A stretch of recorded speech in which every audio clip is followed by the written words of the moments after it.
Wake up your morning in a brand new way with the positive people, places, events, and things in and around your neighborhood and around the world. No matter where you live, your mornings are about to get better. It's the refreshing way to start your day. No doom or gloom, just bright sunshine no matter what the weather. Metro Magazine with Bonnie McDaniel. Inspiring, informative, intelligent, Ion. Positively the best way to start your morning. We had a huge family. We get an email from the sister of the cousin that I donated the kidney to, just saying that he had been taking an over-the-counter product, a fat burner, and it sent him into complete renal failure. He was young, healthy, athlete, Wow. married with 3 small children. And the email said, and I'm paraphrasing, it was really brief, Brian is now on dialysis. He just got put on the donor list nationally. However, another option is if a family member is a match, then he doesn't have to wait for a kidney. And I read it kind of like tongue in cheek and responded. I just hit reply and I put, who knows, maybe I'm the chosen one. Test it. And maybe 3-4 weeks later, I'm on site, a production site, working in Atlanta, and I get a phone call from the donor team at the University of Miami. They said, we got your application and your information from your cousin Brian, and we just want to do a quick interview. The interview lasted about an hour. They were asking me all these questions, and they're like, okay, we're satisfied. You can go to the next step, and we're going to start sending you these tests. You send it back to us. And by the time I went through the 3rd test, they kept calling me back. Oh, that was great. You know, you passed that with flying colors. Now we want you to come down to Miami for a 1-day workup. So were you serious when you did it? Okay, no, I wasn't. That's what I was getting ready to get to. Because when they called me for the 1-day workup, I said, okay, God, can we push pause? Like, let's talk about this. I didn't mean it. Be careful what you commit to. I didn't mean it. I was just trying to encourage him, you know, and give him hope until, you know, just believing. He wants my kidney. I don't know about that. Just believing that, you know, a donor will come up on the list. I didn't really mean it. Can we talk about this? Like, what's going to happen if my daughter needs a kidney, or one of my siblings, or one of my parents? Like, I didn't mean it. And God said to me so clearly, he said, Vikki, I'm the same God Wow. that touched you for him. Wow. And if you ever need anything, it's I'm the same God. yeah. I'm not moving. I'm in the same place. And that just gave me this supernatural peace. So I went forward, got down to Miami, did the 1-day workup, scheduled the surgery, went down for surgery. And so we had to do another tissue type match like the day before. And my cousin called me from his doctor's office. He said, hey, cuz, are you sitting down? My doctor wants to talk to you. This is the one who's waiting for the Yes. kidneys. Okay. And I said, what's wrong? He said, oh, nothing. My doctor just wants to talk to you. So his surgeon gets on the phone, because we each have a team of doctors. And he says, I just want you to know we just finished the tissue type matching again prior to surgery, and you are the closest thing to an identical twin that he could have found. So you're going to be giving away your body Pretty part. much. Like, you are a 5 out of 6 genetic match. Wow. And at that moment, I just felt my grandmother's presence. Like, Had your grandmother passed at this? she passed away almost 13 years ago. Okay. So this was like 4 years ago Okay. that I did the surgery. And I just felt her presence, like, Okay. you were born for this. Wow. You Wow. were born for this. Another defining moment. So that just overwhelmed me with peace. Went through the surgery. I was out of the hospital in 2 days. You know, you're scaring me telling me the story only because years ago I put my name on a donor for bone marrow. And I guess once a year I get a letter in the mail from them, and I'm always afraid to open the letter because I'm like, oh Lord, they're going to be asking for my marrow this year. And so I'm listening to you and thinking, oh God. It changed me. Yeah, it was an I'm sure it awesome did. experience. Donors are treated like royalty. Yeah, yeah. The respect that you get, especially from the medical community, it was just amazing. And I want to just insert here that we had another cousin who was a member at a church. This is around the same time that we're doing the surgery. It was the same time. And they were having this 30 days of purpose. And she went and shared with her pastor what we were doing, Brian and I, her two cousins. And I just happened to ask about a young lady there who I knew was on dialysis. And this is like a 10,000 member church. And I said, you know, it's no reason why she can't find a donor in a church that large. So our other cousin goes and says to the pastor, you know, what the two of us are doing during this 30 days of purpose. He calls forward. It was like a Thursday night. He calls forward. He says, anybody in here on dialysis or in need of a kidney, come up front. And about 13 members came up front. Wow. And he says, now I've met very quickly with members of our congregation who are in, you know, the medical profession, specifically who work at the University of Miami Hospital. And this is what we want to do. We want to do a donor drive, like right here, right now.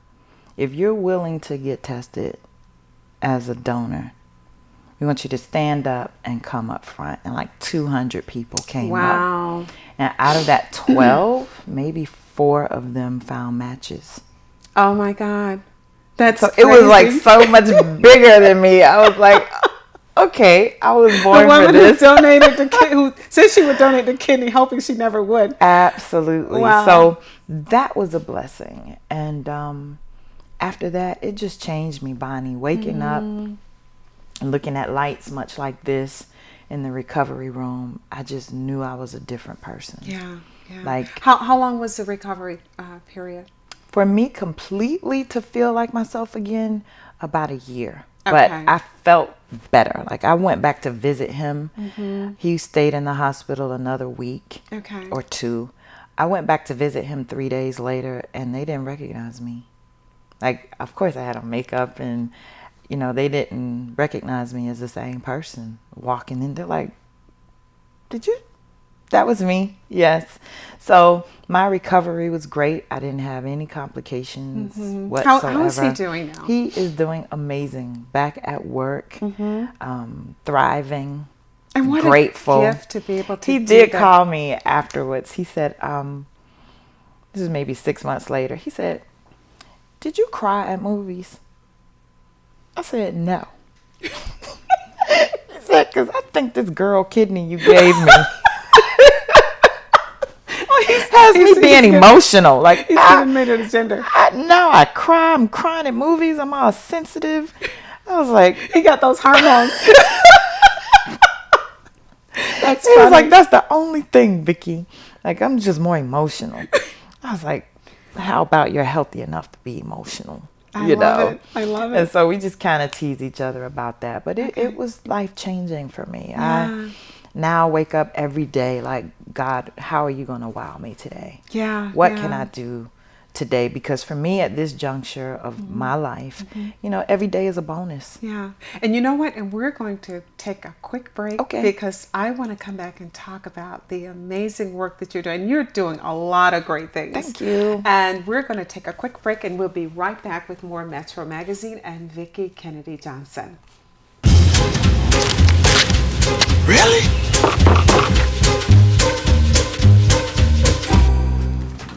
Buzz, what's up, man? You left some leaves burning out here. Yeah, I just came in just for a second. Come on, man. If it's too hot to touch, it's too hot to leave. You could torch the whole neighborhood. It's a good point there, Smokey. 9 out of 10 wildfires are caused by humans. Only you can prevent wildfires. And we're back with more Metro Magazine and Vikki Kennedy Johnson. We are having quite a conversation this morning. I hope you've been listening throughout the entire interview. But when we went to break, you were talking about, we were beginning to talk about some of the work that you're doing right now. And there's one program that I am aware of. It's called Wrap It Up. Talk to us about Wrap It Up and why this is so powerful. As a matter of fact, if you would give us a little background as to how you came about doing this. Oh, wow. Okay. Quick story. So I love the work. That's my baby. Wrap It Up literally was a notebook when I got it. And it was handed to me during a very pivotal time, a crossroads is the word, at BET. Quite a few of my coworkers had just been laid off. It was the first huge shift at BET. And our department was reorganized, people were restructured, and I was handed this notebook and said, this is your new job. This was 13 years ago. And I opened it up and I said, RIU, what is that? And they said, that's our new HIV/AIDS campaign, and you're going to create it. And I was immediately overwhelmed because I knew nothing about HIV and AIDS except that people who received that diagnosis, they died very quickly. So it was a daunting assignment, if you will. And so for about 2 weeks, I came to work and just sat at my desk like numb, couldn't move. And had an experience where I felt like God said to me, just show up and make yourself available, and I will show you what to do. That's a good lesson for everybody to know about life. It's showing up. That's 99.9% of doing it. It was showing up. Okay. And he said, just show up and make yourself available, and I am going to do the work through you. That was a weekend. That Monday, I got a call from the National Black Leadership Coalition on AIDS in New York City inviting me to come to Atlanta because they were having this think tank of African American leaders around the conversation of HIV/AIDS, all expenses paid. And so I was like, but God, I don't know anything. He said, just take your business cards and smile. Wow. Because everybody wants to work with BET. Okay. So when I got there, sure enough, people were coming up to me. Oh, we would love to work with BET. Can we partner with BET? We feel like that would be a huge vehicle for us to get the message out and do the work. And that was the beginning of what is now a 13-year journey. I oversee the day-to-day management of the campaign, whether I developed a curriculum that health educators could use to teach in secondary schools. We do anonymous and confidential testing with health departments all around the country. We've created on-air programming, off-channel marketing materials, and then we go to high schools and colleges doing these team forum / town hall type meetings. And it's very rewarding to be able to give voice to people who are living with the virus and to also empower people who may have been affected by a family member's diagnosis. And, you know, our campaign received the only Emmy Award that BET has ever received. Wow. In its almost 30-year history. So we're the little engine that could. It's just 3 of us. And you just showed up. Just showed up. Just showed up like, okay. Going back to that little girl, something bigger than me. Right. That champion in me that was nurtured in high school and college. That is what I constantly go back to. That's the center. That's the core. Yeah. That's that God. Like, just release me. Just show up. Yeah. And when you keep putting one foot in front of the other, he just continues to amaze me. So I'm very proud of the work that we get to do, and in the network taking a lot of flack about programming over the years. This to me is our do good and our give back to the almost 96 million viewers that we have. I'm just empowering people who are dealing with this and others. We do breast cancer, we do work with veterans. And it's just an awesome, I call it an opportunity. I love what I get to do every day and get paid for it. Now let me ask you, the Wrap It Up program, and I want to talk about that a little bit more, especially for people who are not familiar with it, although I doubt if there are very few people, at least in the United States, who are not aware. Are there programs throughout the year? And secondly, is this just an African American program? Talk a little bit more specific about who is it is open geared to? Toward people of color because people of color are disproportionately and that's what I want you to impacted talk about. and affected by HIV and AIDS. The numbers unfortunately remain the same because it's a new generation. There's a lot of stigma attached to HIV and AIDS. And so our mission is to empower and educate and give as much information and to show that people who are living with this virus or who are impacted by it are just like you and I. And people are living longer, people are living healthier with more information. So it is directed to people of color because our community is, again, disproportionately affected by it. It used to be 1 in 50 women. Now it's like 1 in 18. Wow.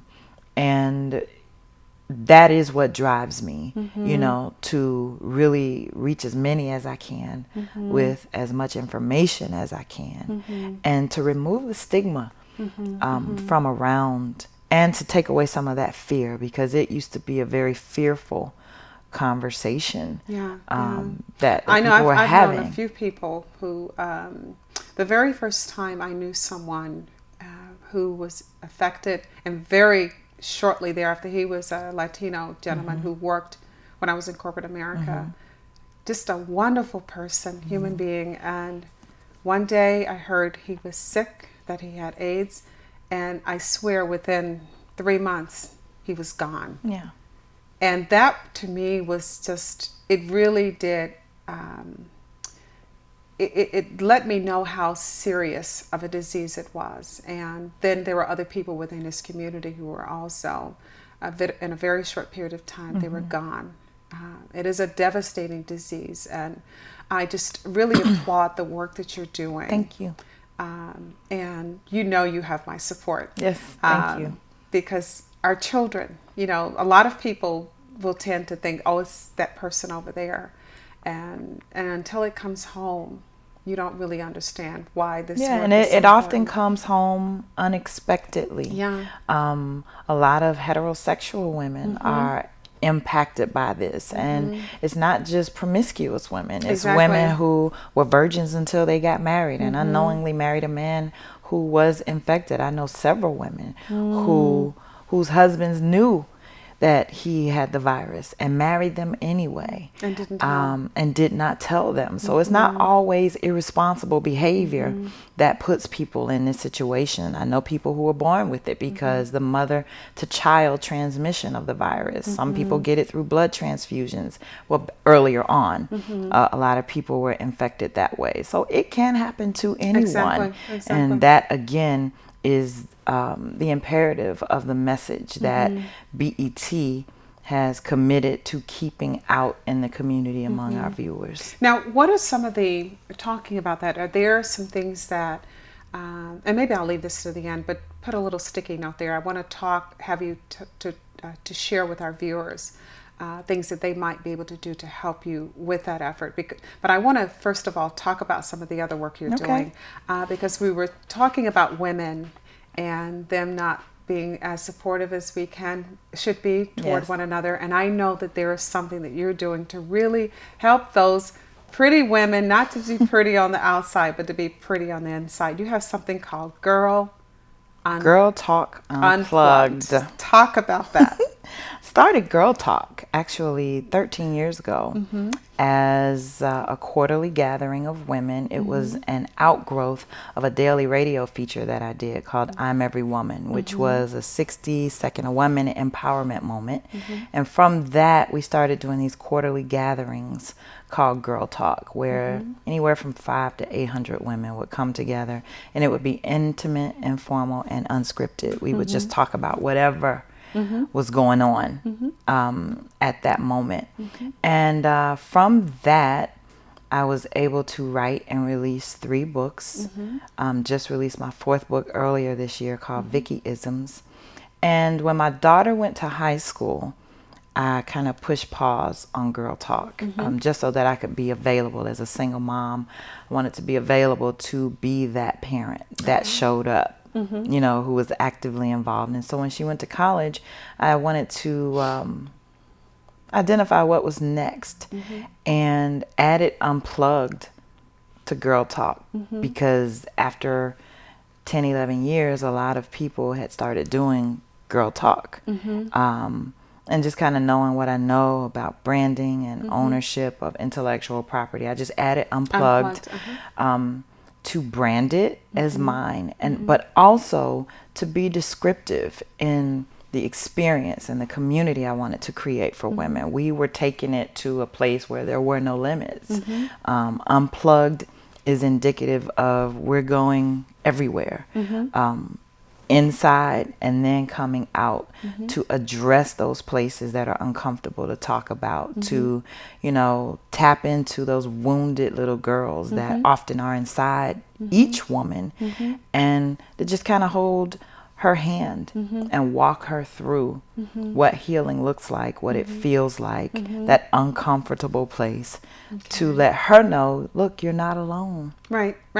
And I think very often women don't, number one, don't know that there is someone that they can go to. And number two, they're afraid to really extend themselves or to be vulnerable, if you will, to another woman about things that are real important to her. And I just, again, I applaud you for doing that, because, you know, there's, we are of a kindred spirit when it comes to that, because we both are very actively involved in doing what we can to support and benefit the cause of women. Now, you are, in addition to that, you're also a minister, and I know every time I look around, you're going someplace wonderful. I'm like, okay, can I like be in her luggage? Because you're going to a lot of very exciting places and speaking to different women's forums. So talk about your ministry, if you will, and what are you trying to accomplish or hope to accomplish with that? My platform is absolutely empowering women and provoking women to be authentic. I love provoking. Yeah, I'm very provoking. It's like another person comes out. Okay, I need to go and provoke somebody like right now. But on the platform, when I'm able to speak, it really is something else comes upon me, because I don't see myself as my sister's keeper. I see myself as my sister. And so I'm talking to the woman I used to be. Right. And so because of that, because I've walked that walk, that journey, I can do it without fear. I can do it fearlessly. And I can say, you know, I know you're out there. I know what you're feeling. I've been there, done that. I've walked that path.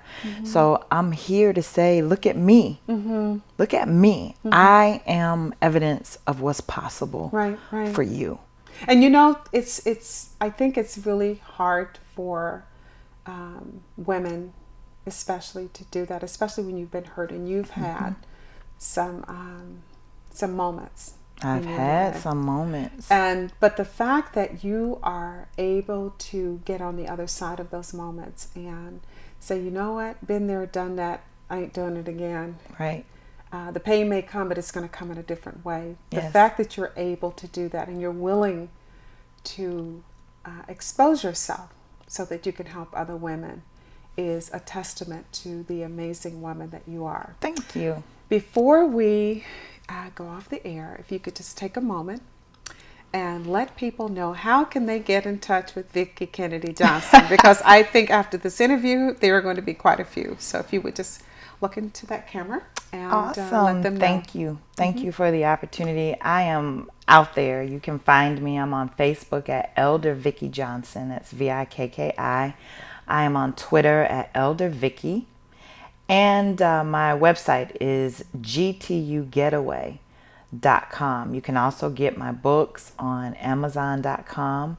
And I would just love to engage you in terms of the sisterhood. I do have a community on Facebook called Girl Talk Unplugged, a Sacred Sisterhood. Would love to have you join over 2,000 women who just interact on a daily basis, empowering each other.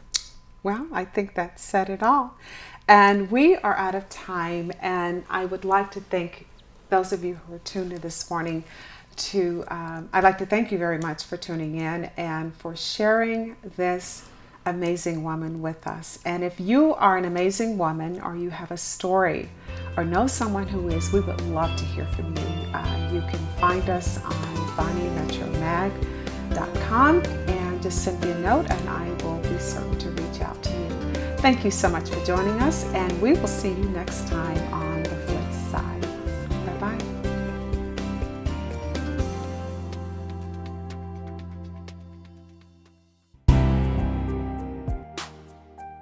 Queen Bee is a book about some of the habits, some of the things that we women do really to undermine ourselves and undermine other women. And it's something that we really can't afford to do any longer. It's actually a book that is a combination of research that I've done interviewing other women and men about what is it that has kept us over the years from becoming the empowered women that we say we are.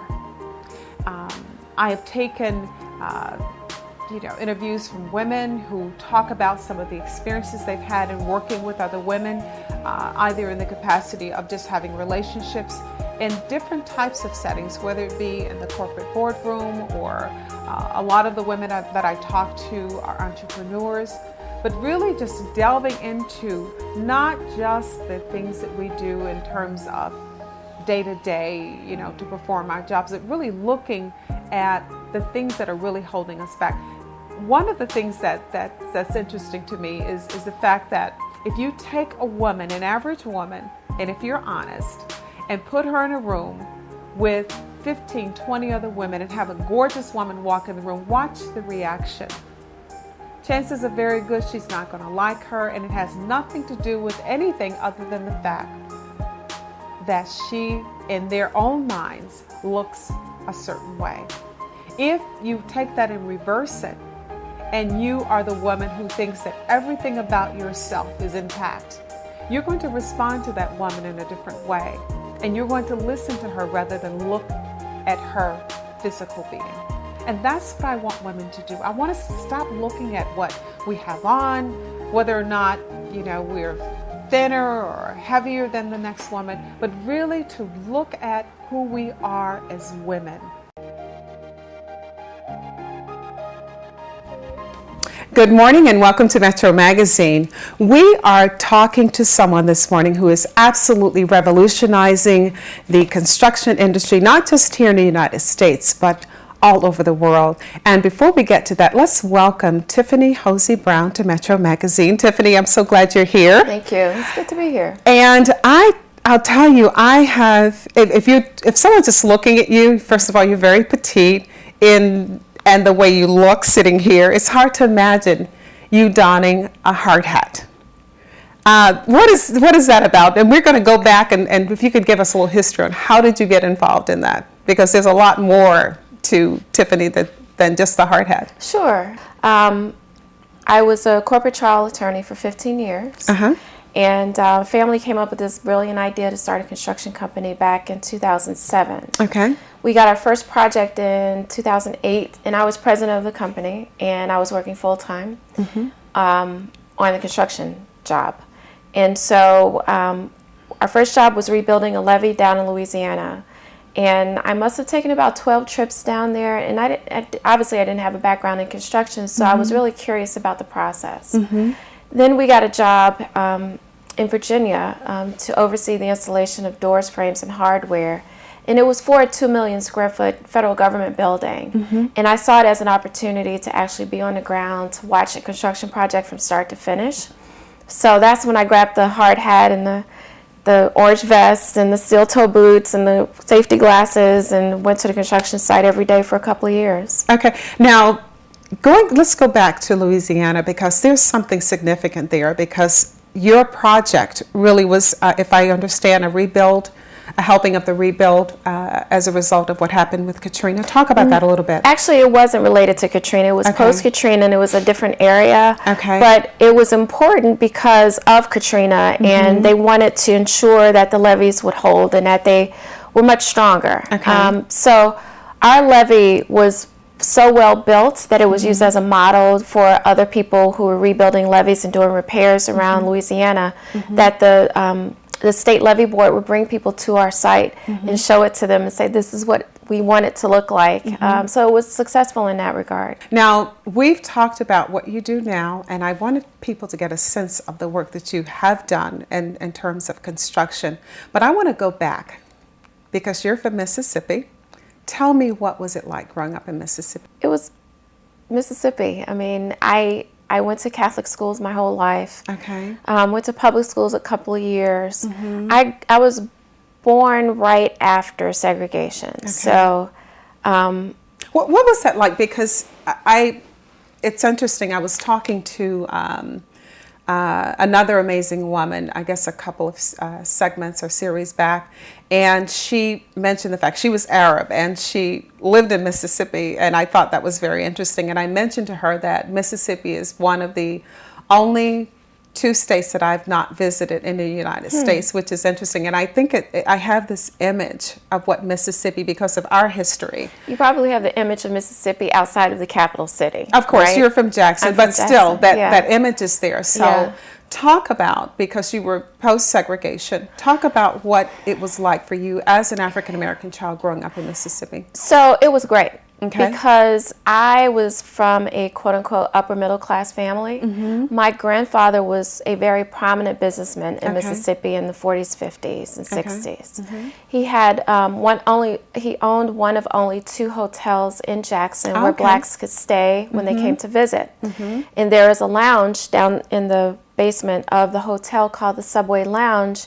That there was actually a documentary on Showtime called Home of the Mississippi Jukes, that I believe Morgan Freeman did the voiceover. He's from Mississippi. And they told the story of my grandfather's lounge. And basically there were a lot of musicians like Ella Fitzgerald and I can't remember all the people, but it was a lot of the luminaries. So did you have an opportunity to see some I didn't see them. Oh, I didn't see them because I was too young. I probably wasn't even born when it was that popular. But a lot of the soldiers, when they came to Mississippi, the only place they could stay was at his hotel or one other place.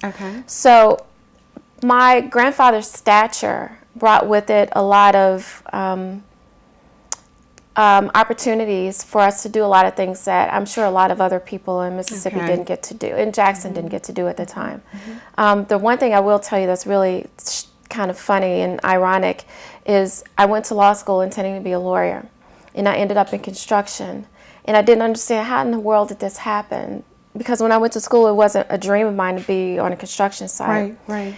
So one day, maybe in 2010, I asked my mom, how did my grandfather make his money?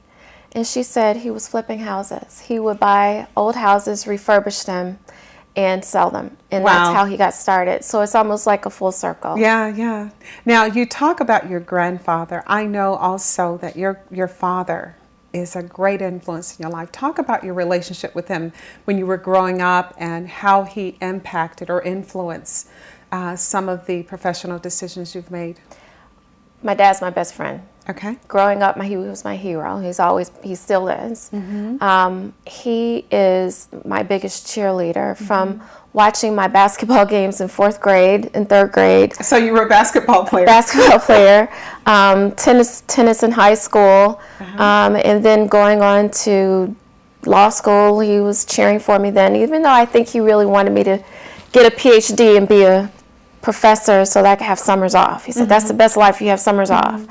And then now that I'm doing this business, he's the biggest support system that I have. I mean, not only financially, but just emotionally, in terms of, keeping me up when I get knocked down and helping me persevere. And I get a lot of my tenacity from him. Okay. Now, you talked about the fact that your grandfather had been, he made his money by flipping houses, and then he owned a hotel. What business was your father in? My dad was an accountant. He was the head accountant at Jackson State University, which is one of the historically black universities in the United States. And he went from there and started his own businesses. He had a convenience store and a liquor store in Jackson, down the street from our house, for about 30 years. And that put me through school and gave us a lot of opportunities. And he did a great job with that. What were there must have been some nuggets, if you will, that your dad gave you when you were growing up, things that he said to you, that he taught you, that have proven to be very useful as an adult for you. So talk about some of the things, some of the wisdom that he imparted. His famous line is, "I always remember debits and credits." Debits and credits, Tiffany. He's an accountant. So know how to count that money exactly before you make it. Exactly. Yeah. Dot your I's and cross your T's. It's been drilled in my head. And integrity. He said, integrity is everything. And he said you can have a lot of money, but you can't buy peace of mind. Exactly. So to the extent that you can be happy with what you do in life and look yourself in the mirror and say and know that you're a good person making decisions that are good for you and for your family, and that the things that you do don't have a negative impact on other people intentionally, then you're good. Okay. Now, when you said you went to school in Mississippi, the decision to, because I know you went to Georgetown University, you did your undergraduate studies there. What made you decide to come further north and not stay in the South? Well, I always had cabin fever in Mississippi. It was just it wasn't enough for me to do there. I always said I love the state of Mississippi, but I always found it a little boring. It wasn't enough to do. And I'm a sports fanatic. Okay. And I fell in love with the Georgetown basketball team. I believe Patrick Ewing was playing at the time. The guys with the cute legs. Well, I wasn't really paying attention to that, but but I was a sports fanatic. I mean, Sure. I would watch football with my brother and my dad and on Sundays. And so when I got an opportunity to go to Georgetown over the summer when I was in high school, I fell in love with the campus, and then I always said, okay, I want to study Japanese, and they had the School of Languages and Linguistics. So I studied there, or I had an intention of going there to study. And when I saw the campus, I fell in love. This is a perfect place. So that's why I went there. And then you went on, you made the decision while you were in your undergraduate, you made the decision to go ahead and get your law degree from George Washington, correct? Yeah, actually I decided I wanted to get a law degree when I was a senior in high school. Okay. Those a woman on a mission. Those were on the LA Law days, so I was watching LA Law on television. I was like, I could do that. That looks fun. I like to argue. Okay. So I, when I had my interviews for Georgetown, I actually told them that was my intention, was to go to law school. Okay. And so I got into GW, and they'd it was a good fit for me at the time, and I wanted to stay in the area.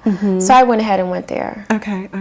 And I also noticed in looking at your background that you studied abroad. You went to Japan? I did. And you mentioned earlier that you had studied Japanese for, 3 years? 4 years. 4 years. Every day. And you speak Japanese fluently, which I am very impressed by that, my dear. Sure.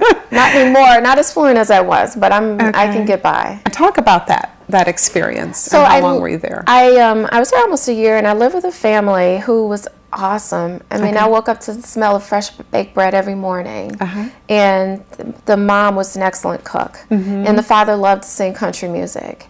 And wait a minute, stop right there. You have this is a Japanese family. Yes. He loves country music. Okay. Yes, and had a band, so it was fabulous. Okay.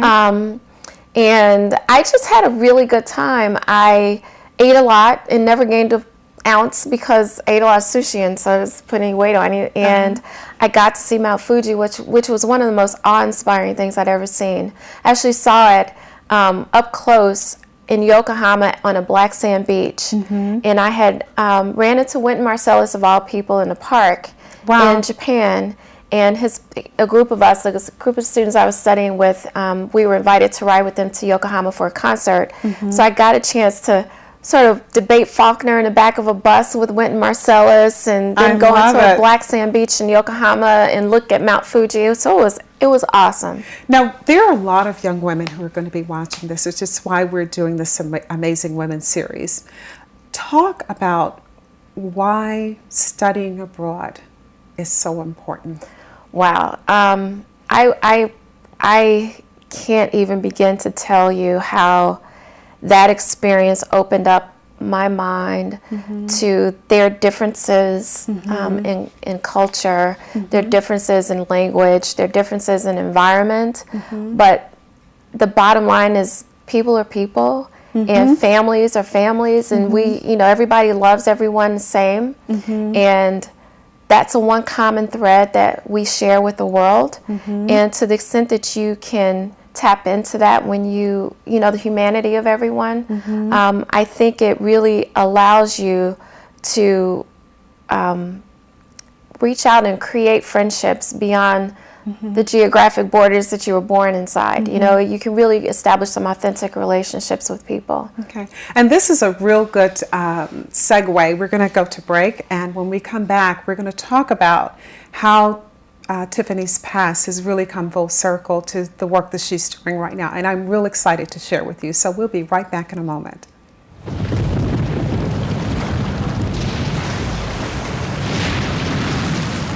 Up to 40% of businesses never recover after experiencing a major disaster. Make a plan at ready.gov/business.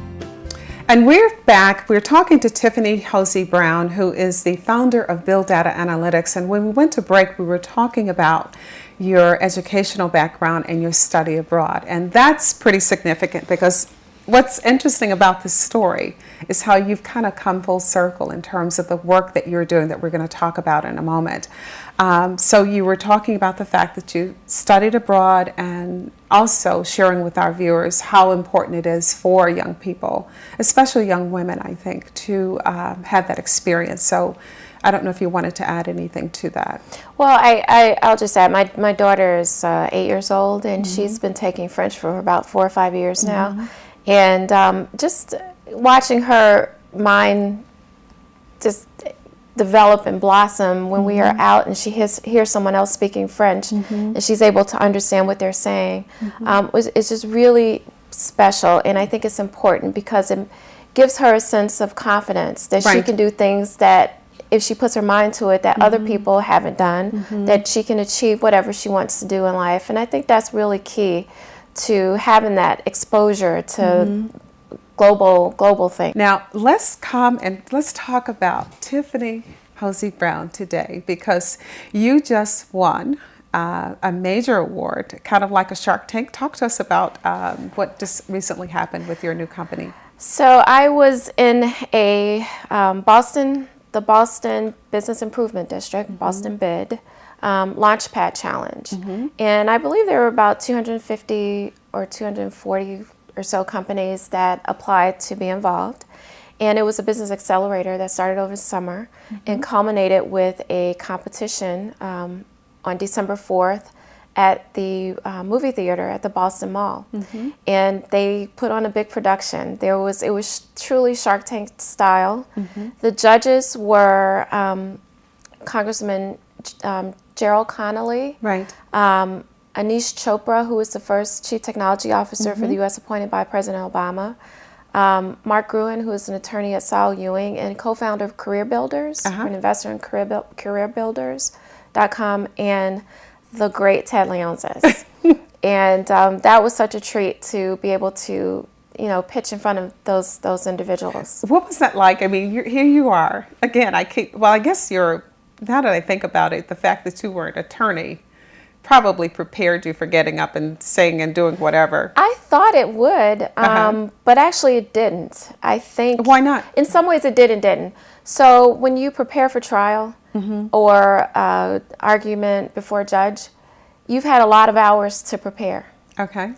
The pitch competitions the pitches that I had done before this competition, I had maybe a week and a half to prepare. Okay. And so you're confined to a 4-minute time frame to do your presentation. And when you have something as complicated as construction that a lot of people just aren't familiar with the ins and outs of what's involved, it's really difficult to try to tell your story in 4 minutes. So in 4 minutes you see the clock ticking and you're like, I got to get it out, and it's hard. But for the competition, before Mr. Leonsis and the Boston BID group, I had a little bit of time to practice, and I would go to bed and wake up at 4 every morning thinking about it, dreaming about it, and got this eerie calmness about the whole situation. Right. And when it was, so before you went on stage, there was a video that they had taped beforehand to sort of personalize you to the audience. And then they open the doors, announce your name, and you go out on the stage. There's about 400 people there, and I was just comfortable. And I gave my pitch. And I had so much support from people who offered to mentor me and give me some pointers on how to really do a good job at it. It really paid off because my comfort level was tremendous. And the part where the attorney part did pay off was during the question and answer. Okay. The questions they asked, it was very easy for me to give them answers. Now, I read in something that was written where someone asked you whether or not you thought you were going to win, or did you think you were going to win, or something along those lines. When did you know you were going to win? When did you know you were going to win? And you said when he asked, what were you going to do with the money? He did ask what was like, and he didn't ask anyone else that question, right? Okay. And so and it was on the heels of me explaining the business model and how we were making money. Right. So when he asked that question, I had answers for everything, but when he asked it, I looked at him, I said, well, what money are you talking about? And he said, oh, the money, the $2.5 million that you're seeking. So yeah, that was pretty surprising. And I have to share with you, I was privy to learn about this idea, how many years ago? 2010. And when she shared with me what she was thinking about doing, I was like, wow, because I also came out of technology and I understood the impact that what you're going to share with our viewers is going to have on the construction industry, because we're not talking about donning a hard hat necessarily. We're talking about utilizing technology and a lot of the skills that you've learned over the years in order to revolutionize construction. So you have, and I got ahead of myself just a little bit, but you have now won the competition. And talk about what did you get for that?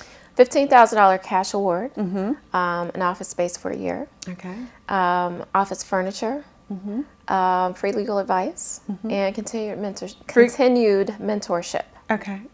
Free legal advice for an attorney. I'd love that. You know what they say about a lawyer, a doctor that operates on himself. Right. No, you definitely need legal advice. Yeah. No, I was just making a joke. But so let's talk about this product that you won the competition, and that you're going to, I believe, revolutionize the way people build things. Let's talk about that for a minute. So when you were familiar with it back in 2010, it was just a product, but we've actually realized that we're more than just a software company. We're actually a business intelligence company for the commercial construction industry, and we're the first company to do business intelligence in commercial construction. What does that mean when you talk about business intelligence? That means what is the information that you can get from the process of constructing something. For example, there are a lot of opportunities to collect data on a construction site that no one's ever captured.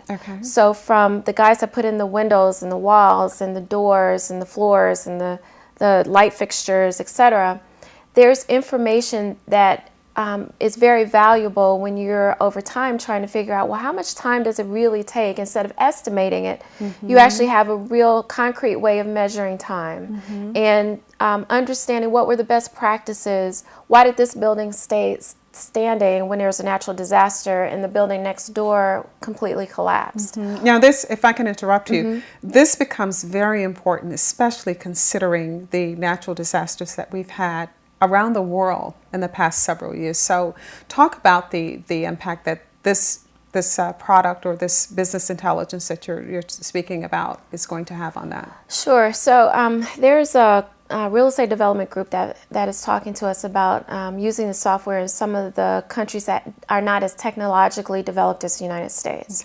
And some of the challenges that they face is having to, typically you have these huge blueprints. And if it's a job where the architectural plans are changing constantly, you constantly have to print these out to make sure everyone's working on the same page.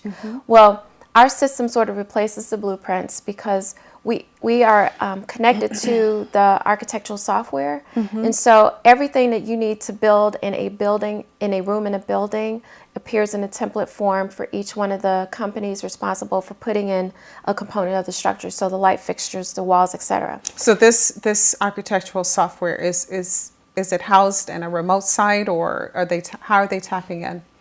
Well, it's wherever the architects are. I mean, the architects actually could be in the United States, and the building could happen in Dubai, and they can transmit the information electronically to our software, and they can pull it up because it's all web-based. Okay. It's not an off-the-shelf software platform. It's a web-based platform. Okay, and that's what I wanted you to iterate for the people who are watching. It's a web-based platform. So if you own a building in DC and you're taking a trip to California and you want to know how the construction activities are going, how much money has been earned by the contractors, you just log into your account every day and any time of day and find out exactly how much construction activities have been completed, how many materials have been received on site, how much money has been earned, and a lot of other things. Now, have you been able to patent this? We have patents pending maybe in 10 countries Okay. in the United States. Okay. Excellent, excellent, yeah. And talk to me, because one of the things that occurred to me also, you were talking about being able to utilize this product in countries that are not as developed as the United States. Give an example of the impact that this will have on, say, some remote area in, say, Africa or where have you? Well, one thing it does, it allows you to be able to capture the information of what went into building a structure. So if there is another natural disaster and there are a series of buildings that did use our CT-BIM system, some buildings that did not use CT-BIM, then hopefully the buildings that did use CT-BIM were constructed in such a way that they withstood the natural disasters or some components of it. And you can do a comparison of what materials were used, why did they be able to backtrack and understand why were they able to withhold or hold up better in the natural disaster, who were the contractors that built the building, who were the high performers, that kind of information. The longevity of assets, what assets can last in a storm versus not, or a natural disaster. That kind of information is quite valuable. Okay, okay. Now, this series is on women. How many other women are working with you or in fields or doing projects or things similar to what you're doing? Are there many out there, or are you just kind of this little lone wolf out there? Yeah, I haven't seen a lot of women, actually. Okay. And why do you think that is? Well, there are a lot of things that have traditionally been dominated by men. And construction, is one of those industries. Okay. Actually, the law is another industry that's, been dominated by men for many years. You have, because I know you mentioned, I read in an article that there are people in Dubai and other places around the world where men traditionally, even more so there than here in the United States, don't look at women as doing, as being in these roles. How have they received you? Actually, in the Middle East, the gentlemen that are very keen on introducing the software in that region said that I would be very surprised at how receptive they are to women, professional women. Okay. Now, I still was told, you'll have to have a man escort you and drive you and all that. But in terms of meetings, they said I would be very surprised at how open they are to having and used to it, because there are some women that they are familiar with in technology that have risen up in the ranks and are very highly regarded. But in terms of the U.S., I haven't seen many women in construction particularly. And it's interesting. I like being a trailblazer, I suppose, and I'm excited about the possibilities. I'll just add that as a result of the competition, I had a lot of women reach out to me and say, "You go, we're so happy to see a woman on stage in a very untraditional space." Now, young women who are watching this, what advice? Girls out there who imagine building things are improving, the building of things. What advice would you give them? And even more importantly, because I'm thinking back, your grandfather, your father, you had these male influences in your life who I'm sure helped you to form the idea in your head that I can do whatever I set my mind to doing. It's interesting. My mom is the one who really impressed on me how no matter what, if you put your mind to it, you can achieve whatever you want, because she actually went back to school at 40 and got a degree to be a podiatrist. And I know that wasn't easy for her as an adult to go back to school, because I certainly wouldn't go back to school at this age. But one thing that I tell my daughter is figure out what it is you like to do. What is it that you would do in the morning if you didn't have to go to school and you could just spend your days, your time doing it? What would you do if you had no care in the world? And then figure out, okay, so how can I make money doing this? Yeah. And that way you'll be happy and you'll never work. I remember the day I said to my dad that I wanted to major in business administration, and he looked at me quizzically and he said, "Why would you do something like that?" And I said, "Because I want to be a businesswoman." Didn't know in what context, but I knew that.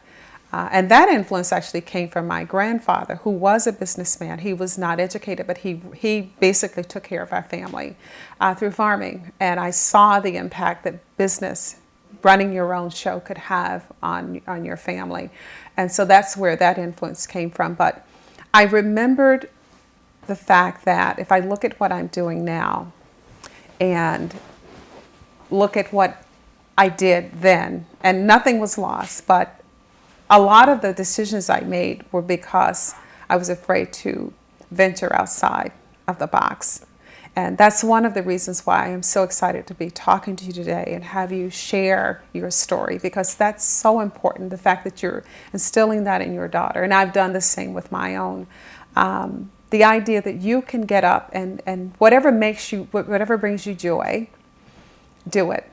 Because you can absolutely figure out how to earn a living at it. And at the end of the day, it's the joy that makes the impact. Absolutely. Not that education isn't important. It is extremely important, but it's what brings you joy that makes the difference in the world.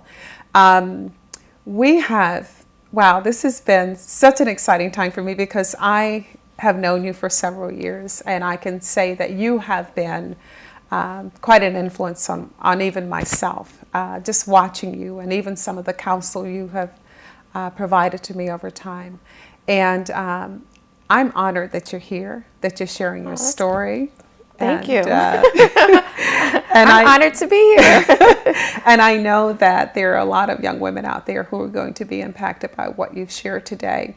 Now, there's an opportunity for you right now to look into that camera and talk about what it is that you're looking to do moving forward. So here's your opportunity to kind of do your push. Oh, wow. Okay, thank you.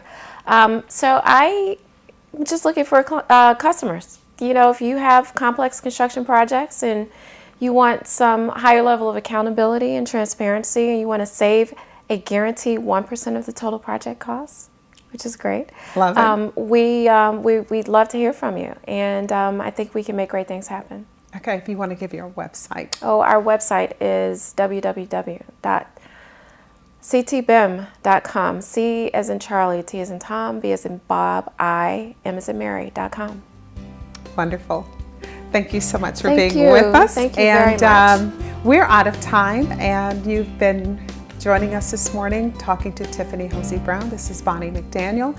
And stay tuned for another amazing woman who will share her story next time here on Metro Magazine. You have a great day now.